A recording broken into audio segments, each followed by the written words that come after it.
தேர்தல் அறிக்கையை வெளியிட்டிருக்கிறாங்க பாஜக. அதுல குறிப்பா 3500 ரூபாய் மகளிர் உரிமை தொகை கொடுப்பேன் அப்படின்னு சொல்லிடுறாங்க.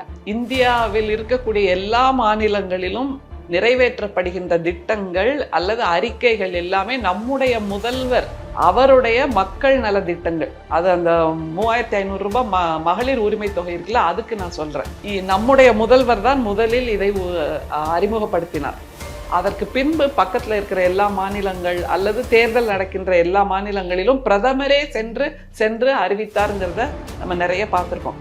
மகாராஷ்டிராவில் அறிவிச்சாங்க, பீகாரில் அறிவிச்சாங்க, ஒரிசாவில் அறிவிச்சாங்க, இப்போது அஸ்ஸாமில் அறிவிச்சிருக்காங்க. நம்முடைய பிரதமர் கேரளாலையும் அதை அறிவிப்பாக வெளியிட்டிருக்காரு. அப்படின்னா இந்த மாதிரியாக மகளிர் உரிமை தொகை என்பதை ஃப்ரீபி என்று கொச்சைப்படுத்தியது இவங்க தான். ரேவடி கல்ச்சர் அப்படின்னும் பிரதமர் கொச்சைப்படுத்தினாரு. ஆனால் இது ரேவடி கல்ச்சரும் இல்லை, ஃப்ரீபியும் இல்லை, இலவசமும் இல்லை. பெண்கள் தங்கள் உரிமையை உணர்ந்து வாழ்வதற்கான ஒரு சிறிய தொகை, உரிமை தொகை என்று நம்முடைய முதல்வர் மிக அழகாக ஒரு வார்த்தையை வேற கொடுத்துருக்கார்.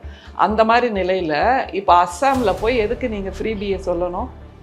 அந்த மகளிர் உரிமை தொகை என்பது எங்களுடைய முதல்வர் கொடுத்த திட்டத்தின் காப்பின்னு வெளியில ஏன் சொல்ல மாட்டேங்கிறீங்க?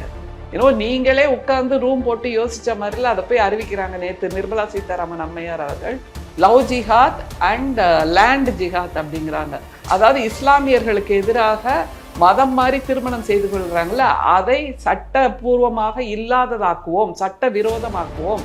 அது மாதிரி இஸ்லாமியர்கள் அஸ்ஸாமில் நிலம் வாங்குவதையோ விற்பதையோ சட்ட விரோதமாக்குவோம். அப்படின்னா நிலமற்றவர்களாக அவர்களை ஆக்க வேண்டும், குடும்பமற்றவர்களாக அவர்களை ஆக்க வேண்டும் என்பது எப்படிப்பட்ட சூழ்ச்சினா ஒரு ஆட்சியாளர் செய்யக்கூடிய செயலா இது?